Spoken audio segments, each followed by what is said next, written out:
Take a few minutes to discuss the requirements governing reasonable suspicion testing. We realize this isn't the most exciting part of any topic, but it's important that you know the laws and the limitations. First, what is reasonable suspicion testing? Reasonable suspicion testing has 3 requirements for application. It's conducted when a trained supervisor observes behavior or appearance that is characteristic of alcohol misuse or controlled substance abuse. Then, the supervisor may require an employee to undergo testing. Let's go over part 1. You've been selected for this training because the requirements mandate that all supervisors must receive reasonable suspicion training before testing of this nature can be performed. So if you're not trained, you can't perform a reasonable suspicion test. Due to the nature of your position within the company, you may be required to determine the reasonable suspicion and send the employee in for testing. One question that comes up a lot: how many supervisors does it take to be reasonably suspicious? The answer is 1. Only 1 supervisor is required to make the reasonable suspicion determination. The supervisor making the determination must receive the required training. Let's watch a quick video on understanding your role in this process. Hello, I'm Don Dawson. Today we are going to discuss how you, as a supervisor or manager, must deal responsibly with drug and alcohol abuse in your workplace.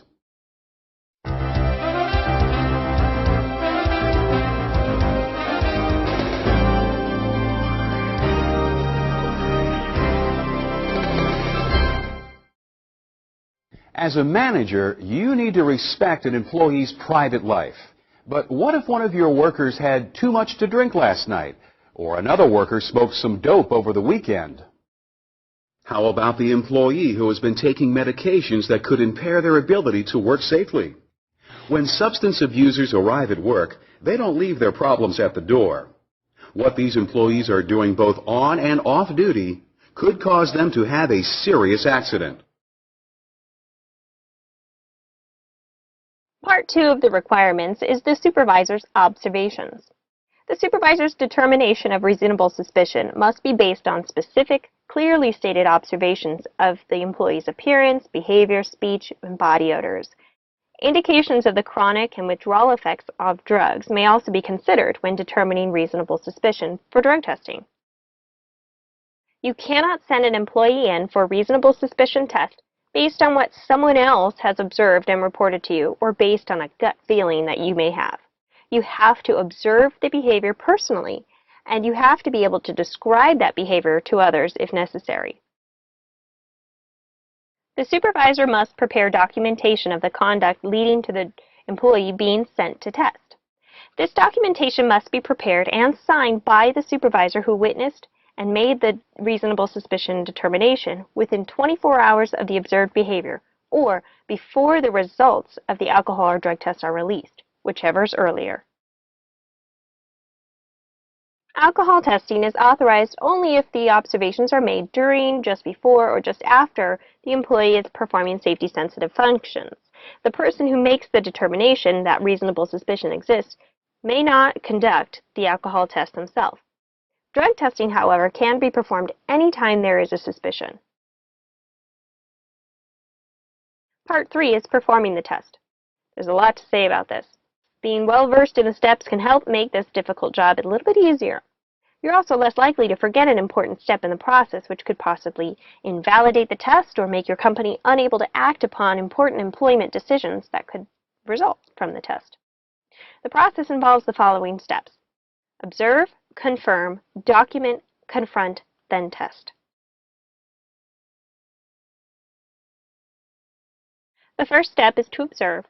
You must personally observe unusual or uncharacteristic behaviors exhibited by an employee that you supervise. Remember, you can't take somebody else's word for it when you are the one determining reasonable suspicion. The second step is to confirm. You confirm that the employee's appearance, behavior, speech, or body odors are in fact consistent with the signs and symptoms of alcohol or drug misuse, which we'll discuss later.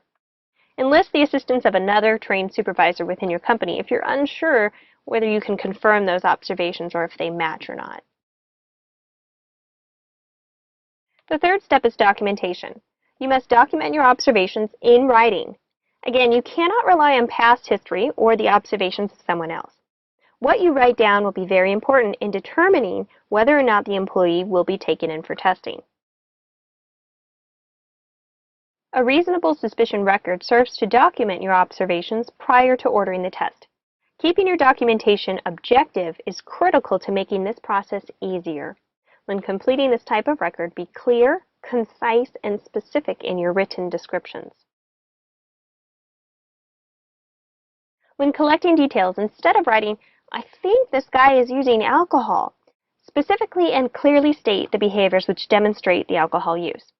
He's having difficulty concentrating, he's been late with no explanation, he seems uncoordinated, and his breath smells like beer.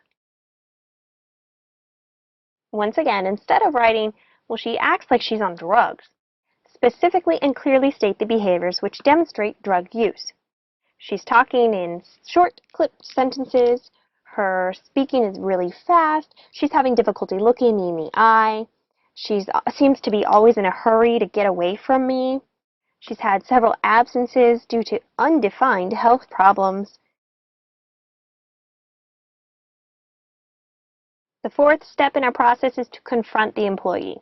Discuss with them, in a confidential setting, your suspicion.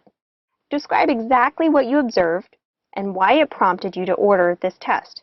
Be very precise in your observations. The more precise you are, the easier the conversation will go.